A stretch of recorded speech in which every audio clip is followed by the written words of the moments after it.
Harvey, for that pre-conversation. And ladies and gentlemen, welcome to the Labadi Beach Hotel. And it's my pleasure to welcome you to the Graphic Business Stanbic Bank breakfast meeting. And today's theme is an interesting one: unlocking economic growth through manufacturing, cost, quality, and competitiveness. We were here a few months back, and we had a very interesting conversation about the banking sector. Today is a topic that is linked in a way. And if you've read the front page of the graphic, you will understand. Manufacturing is, we understand this morning, is an 11-year low, partly because of very high cost of doing business and very expensive loans that businesses are taking.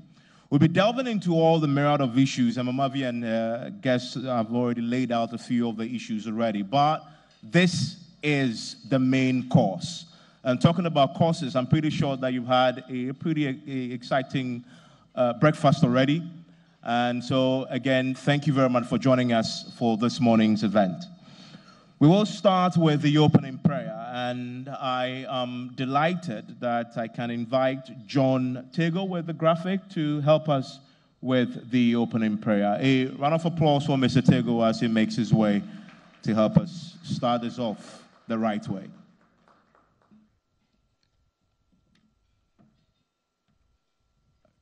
Can we be on our feet? Almighty Father, we just want to thank and bless your holy name. Indeed, you are God, you are King, you are Jehovah Jireh. Father, we want to commit this meeting into your hands. This is the day that you have made. We shall rejoice and be glad in it. Father, I want to commit all the speakers, all the audience into your hands, that indeed you give us knowledge, discernment, understanding to elucidate the issues that we are going to discuss today. And Father, let your heavenly wisdom imbibe in us such that at the end of the day, we will execute the topic very well to the glory, honor, and majesty of your holy name.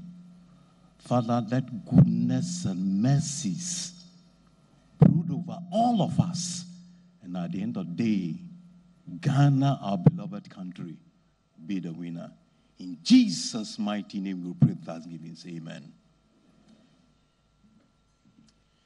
Thank you very much. May kindly take your seats. So we'll start with a brief story.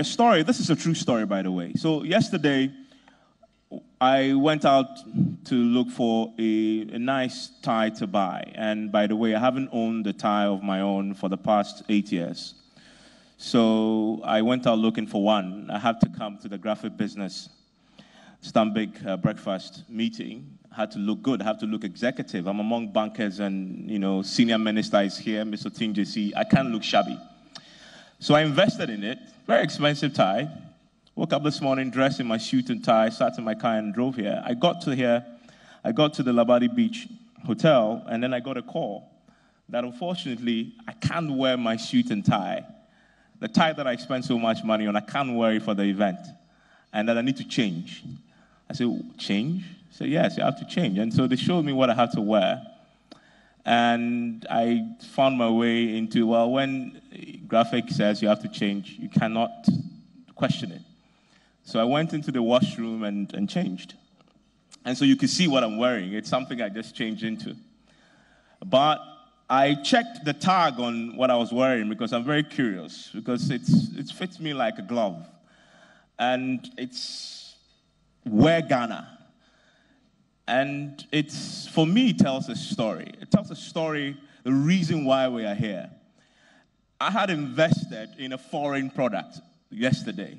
The tie, I'm pretty sure, was not made in Ghana. Why do I say that? I didn't check the label on the tie, but it looked so fine. The quality was so high that I just assumed that this level of quality cannot have been made in Ghana. It's just impossible to get something like that in Ghana. But it turns out it's true, actually. Because I know I was going to say that, I went to check the tie. It wasn't made in Ghana. Imported. The suit, obviously, is imported. And not to make all of you wearing shoes feel bad, but it's just the truth. And then I wear Ghana, and I feel even better in it. And I'm thinking to myself, maybe if we all contribute in buying what is made in Ghana, we can help the manufacturing sector improve, deal with a lot of other issues like our, depreciating city. But that is a story that illustrates why we need to have this conversation. And you read the front page of the graphic this morning, and it talks about how cheap imports is part of the reason why manufacturing is at an all-time low, 11-year all-time low, cheap imports. Meanwhile, you can wear something like this from Ghana. Don't I look handsome? Absolutely, I do. So thank you very much. I was hoping I'll hear more ladies, but it's okay. I'll take that. So yes, you can find Ghana in front of the building. They're here to exhibit their wear and what they've done. And they've really grown. When they started, most people thought, and I was just having a conversation with them, they would collapse. But in spite of the doomsaw that nearly put them under, they've struggled to stay afloat. And I guess most businesses in Ghana will stay afloat if we contribute in purchasing what we produce locally. So on that note, I have the individuals who can delve into this whole conundrum better. Maybe help me make sense of my personal story. And so, ladies and gentlemen, help me welcome from the graphic business, of course, the Nana himself, who will help us with the welcome address and lay out for us why we are here. We used to know him, obviously, as Mr. Ransford Tete, but the last time I did that, I was asked to bring a ram. I could not afford, I was forgiving, so I would not dare. Nana, thank you very much, and let's welcome the MD of Graphic with a round of applause. Please, a louder one, or else you help me buy the ram. A louder one for, as he makes his way to give us the welcome address. Thank you very much. Thank you, Evans. Good morning, Honorable Senior Minister, Dr. Tim Jesse, my friend, MD of Stanbic. Now he's a chief in Yendi area, so we acknowledge you. We acknowledge everybody present here. You are all welcome once again. I have a small speech, but I think that from where Evans left off, I think I want to proceed from there. Sorry if that is the way I also want to go, because I believe the dialogue today will only be meaningful if we begin to patronize made in Ghana goods. My pain has always been that we live in this country, we complain every now and then that the economy is not doing well. But we are supporting the economies of other countries. Along that path, I believe no amount of intervention will save this economy. Let's use this platform today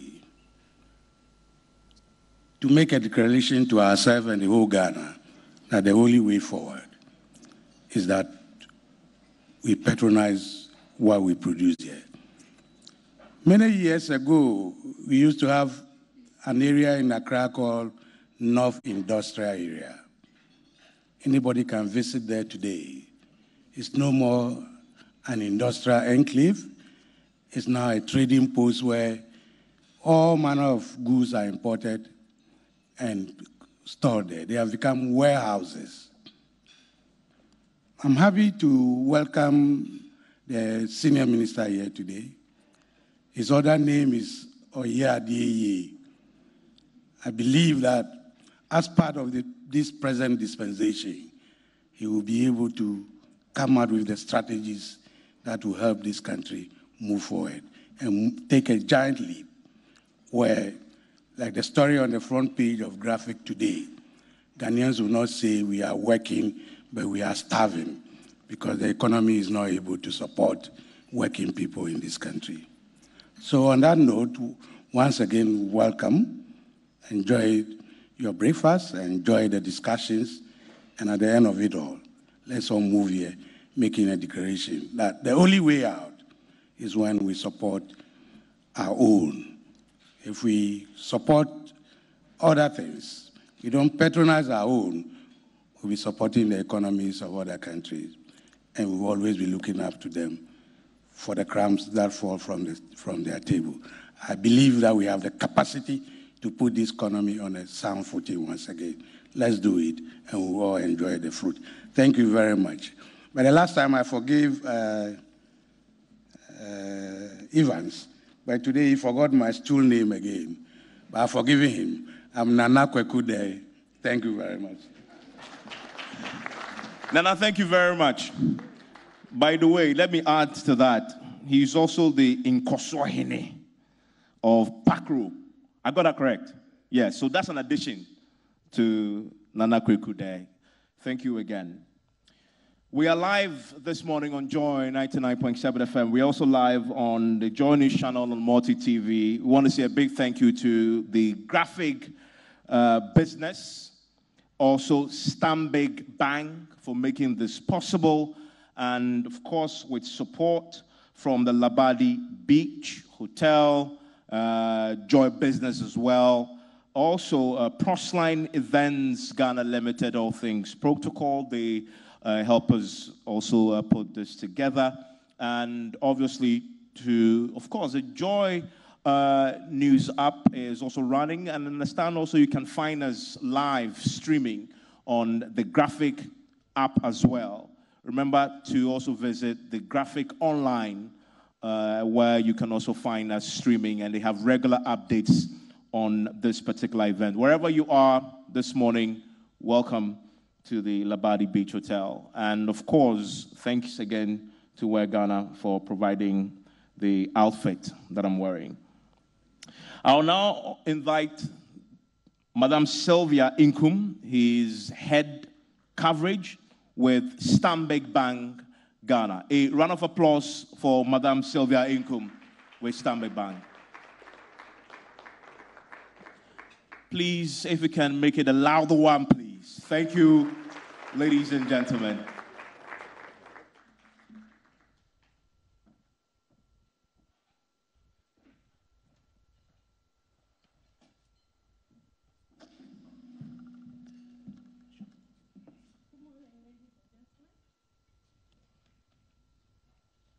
I'm told I have between 5 to 10 minutes, and so I will get straight to it. My name is Sylvia Inkum, as introduced, and I'm head of client coverage for Stanbic Bank.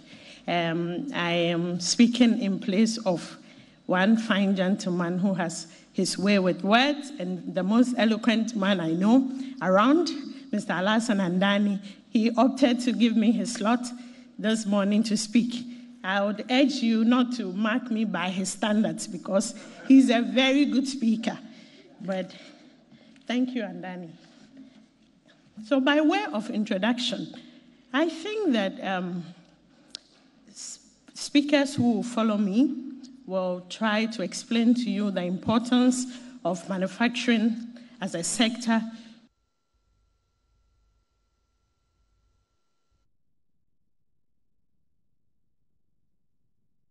in place of one fine gentleman who has his way with words, and the most eloquent man I know around, Mr. Alasan Andani. He opted to give me his slot, and I'm head of client coverage for Stanbic Bank.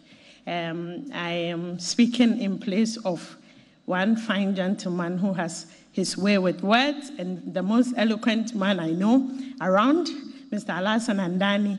He opted to give me his slot.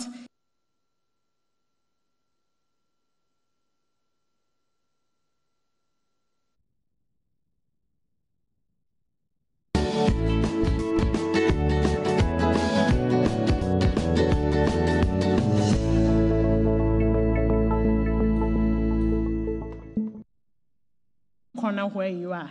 Unfortunately, you can't brighten just your corner anymore because whilst you are in your corner trying to brighten that place, there's a gentleman in China, there's another lady in Japan, someone in America who has the spotlight on what you're doing. And they are either your competitor or somebody who needs your service or product. So whilst we are urged to work and operate locally, we are encouraged to think globally, because we can't exist in our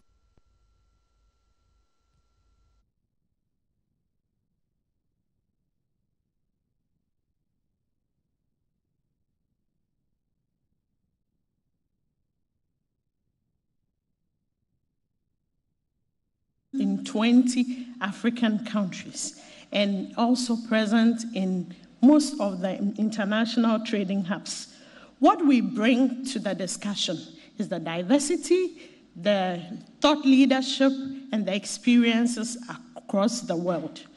Why would you want to go through the same phase that a manufacturing company that started with steel and moved to coal, probably to gasoline, and then to renewable energy? Why?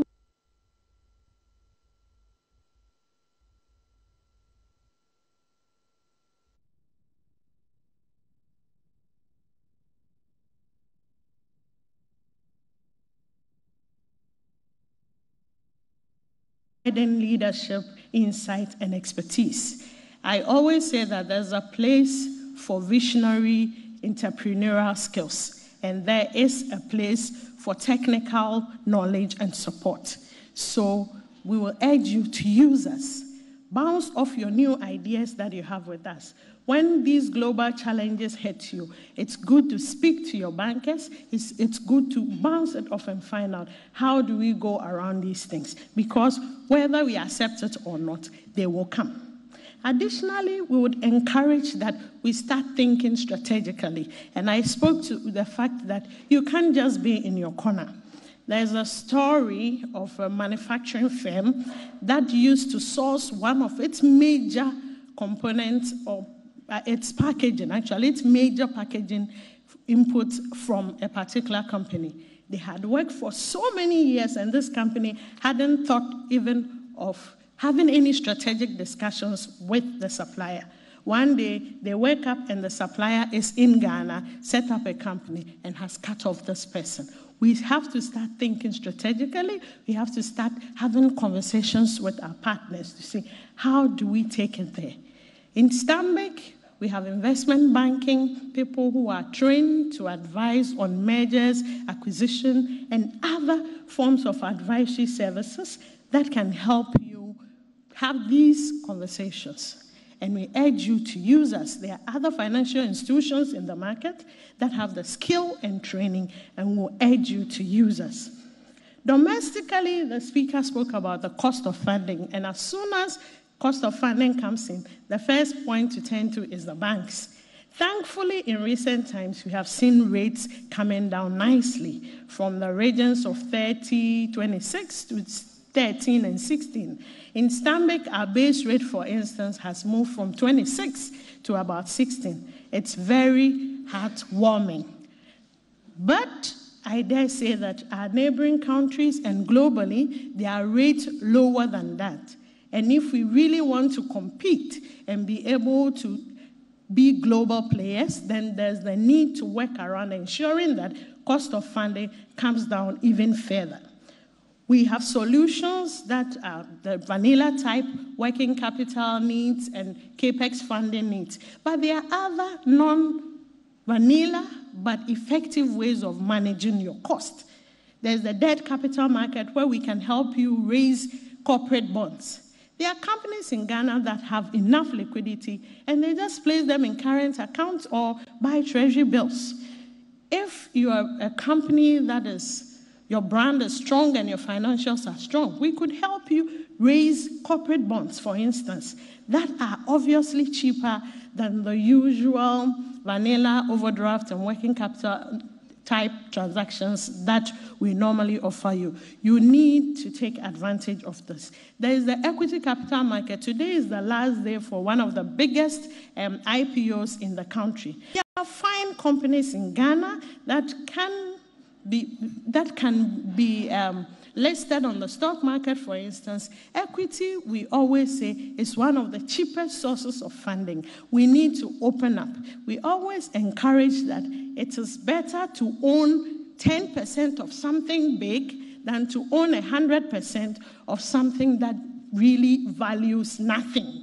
So why hold 10% of your business and say that I'm the sole owner, 100% owner, and it values nothing, than to allow people who have lazy capital, who have cheaper capital into your business. Some come in for a period of time and go away. Some come in for the long haul. You as a business have to decide, how do you want to have partners in your business? Do you want to have equity partners, or you want to have people who will come in and go? The financial services sector is equipped with a lot of skilled people who can help you decide on the type of balance sheet structure that you like to have. FX is another pain points I know for the sector. Everyone talks about the depreciation of the currency, and I dare say that in my over 12 to 13 years of doing banking, there's a line that I see in almost all the manufacturing companies, their financials, exchange losses. It's become the default. I don't think some even move it around. They leave it in the field where it is, because every year they will put in something called FX losses. Again, there are solutions that can help you manage these FX losses, because your financials speak to who you are. The same as you see a brand of product and you like it and want to patronize.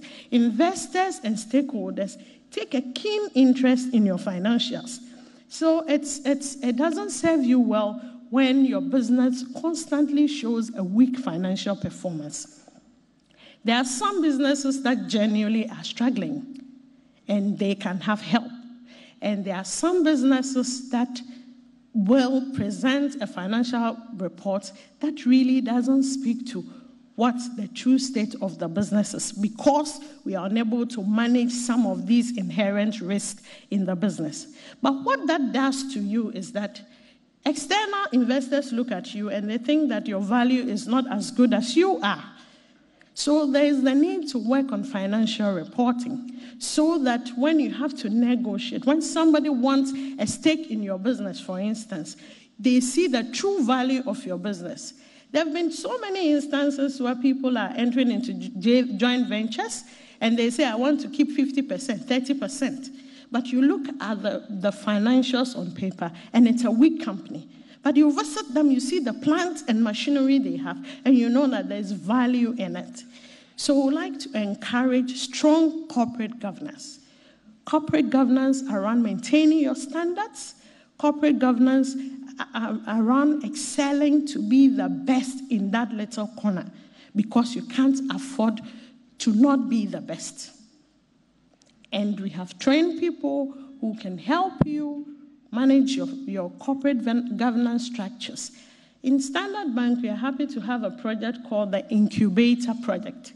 It's like a mini clinic for businesses. You can walk into Stanbic Bank and say that I need help with my business model. I need someone to help me manage my balance sheet. And you have the support. We'll take you, we'll work through with you and make sure that your business is packaged in a way that makes it acceptable for people who want to invest in you, and even for your stakeholders. I would also like to highlight that, as the speakers who will follow me will speak to, there's issue with power, there's issue with infrastructure, and even the impact of digitization on your business. Now people want to be at home and pay for products and services. I'm happy to mention that the financial services sector is responding to this change in a very interesting way. In Stanbic, we have actually partnered with fintechs whose jobs are just to come in and think, wear all their nerdy glasses and come up with innovative solutions that help you to manage your cash. What this does for you as manufacturing people is that it tries to shorten your cash cycle. so that you don't need to go and take an overdraft if you can actually sell and collect your money quickly to start another cycle. These innovations are all available, and I'm happy to say that not only Stanbic, the whole financial services sector in Ghana is really ahead on this, and we are standing up to the challenges that this brings to you. We'll urge you to take advantage of it as well. We have, for example, partnered a company in the freight services, and the company has completely eliminated cash in its offices.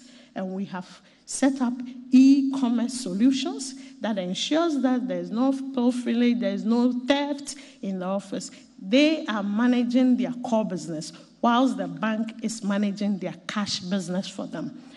All these functions and opportunities are available, and I think that if you are able to tap into them, it should help. I will make one passionate appeal to the senior minister before I sit down. My job requires that I spend about 80% of my time outside the office, visiting clients and checking up how they're doing. And to what Nana said about the industrial area, every time I'm driving to the industrial area, both north, south, Tema, I wonder whether we are putting our money where our mouth is. Even with a four-wheel drive, it's very difficult to go to the Tema, the Free Zones Enclave, the Industrial Enclave. You have to drive at the lowest not to dislocate a joint somewhere in your body. And it's because the road is so bad. And I always wonder, how do these people haul their raw materials to the factory site?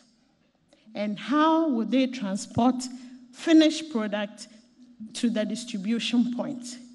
If this sector is as important as it is, which I believe we all think it is, then we have to find a way to fix the ailing problems that bedevil them.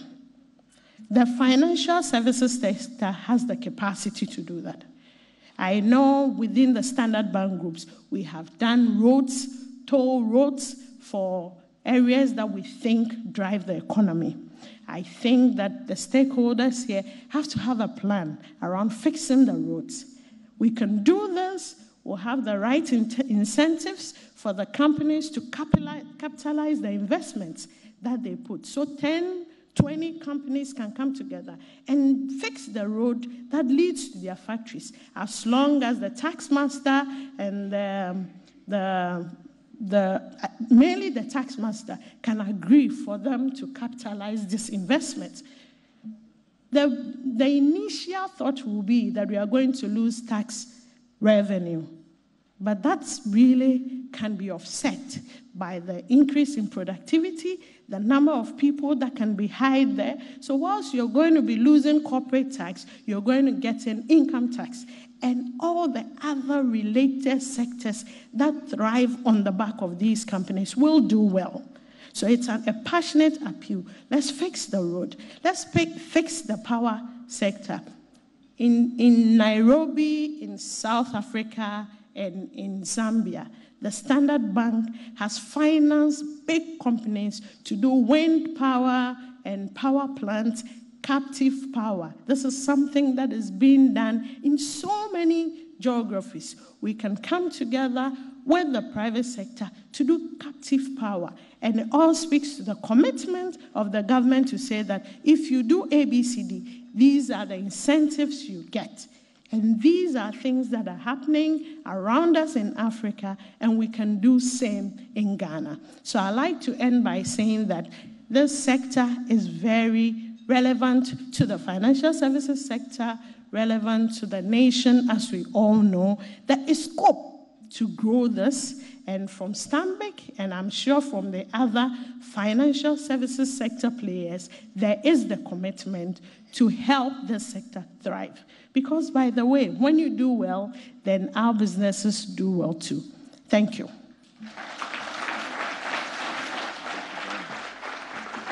Thank you very much, Sylvia. So, ladies and gentlemen, it's now time for the main event.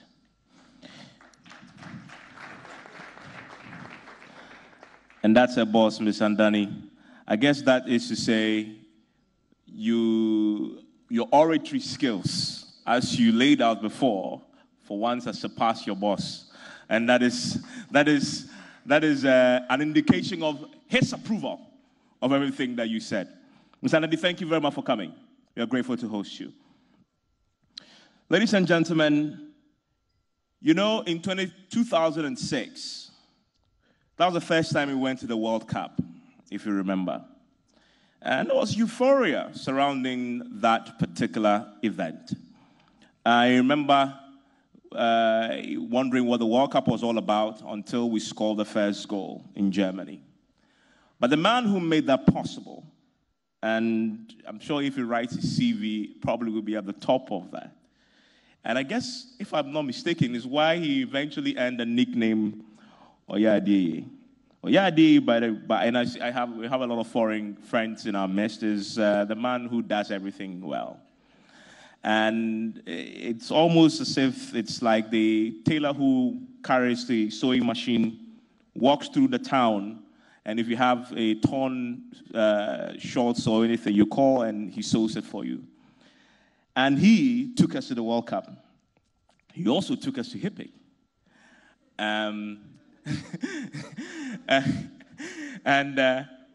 So it's again, out of Hippie, yes. In fact, I was going to add to that. In fact, and he has a sterling record when it comes to all things finance and the economy. And we are delighted, almost starstruck, to have him in our midst today. Currently, he is our senior minister, and he is here today. Ladies and gentlemen, please, with a standing ovation, help me welcome Mr. Osafo Marfo. Please, a big round of applause for Mr. Osafo Marfo.